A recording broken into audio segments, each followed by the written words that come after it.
after a little hiatus, parts of western New York finally getting treated to a pretty good round of some lake effect snow. Of course, we know that Lake Erie can bring a good dump of snow at just about any part of the cold season. But lake effect snow, it's not just a Great Lakes thing. Far from it. Let's go around the world in this week's Heather's Weather Wise.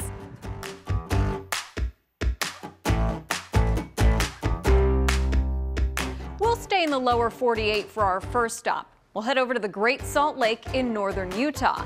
This one's really cool because the lake water actually never freezes.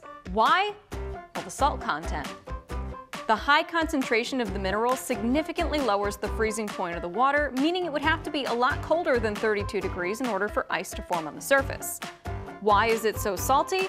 Well, the lake has a few tributaries, but no outlets. Those tributaries carry small amounts of salt into the lake, and then some of the water evaporates from the lake over time, but the salt gets left behind. Over about 30,000 years, the salt concentration has gone up to where it is now.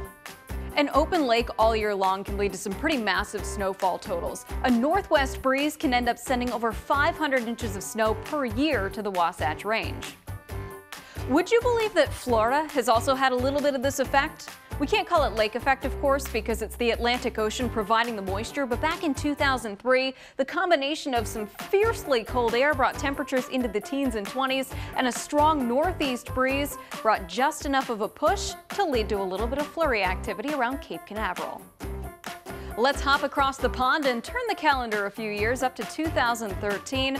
Over in Europe, a northerly breeze can really mean trouble moving across the English Channel and heading into northern France. And sure enough, that year, a stiff northerly breeze and a lot of cold air brought over 10-foot snow drifts to parts of the Normandy region. Now we'll head even a little bit farther to the east and head over to the year 2014. Normally, when you think of the Middle East, you might picture a pretty mild, even hot climate at times. I'll admit, with all the deserts out there, I did too. But after doing a little research, I found out that in the year 2014, a breeze off the Caspian Sea brought blizzard conditions to parts of the northern coast of Iran. All right, here's one that'll really blow your mind. You don't even need a body of water to get these micro-scale snow showers. In fact, just a couple of months ago in Nebraska, that's right, Nebraska, a state whose largest lake is just 30,000 acres. That's about 200 times smaller than Lake Erie. They had snow showers up to 2 inches around the Omaha area because of a power plant.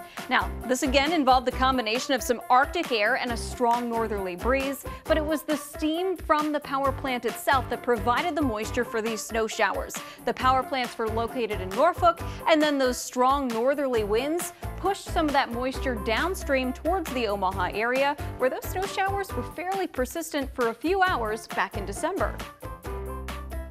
Of course, Lake Erie in our own backyard provides enough excitement, and we'll have to keep an eye on it over the next couple of months too. I'll see you next week with a new episode, but until then, remember, it's good to be a geek.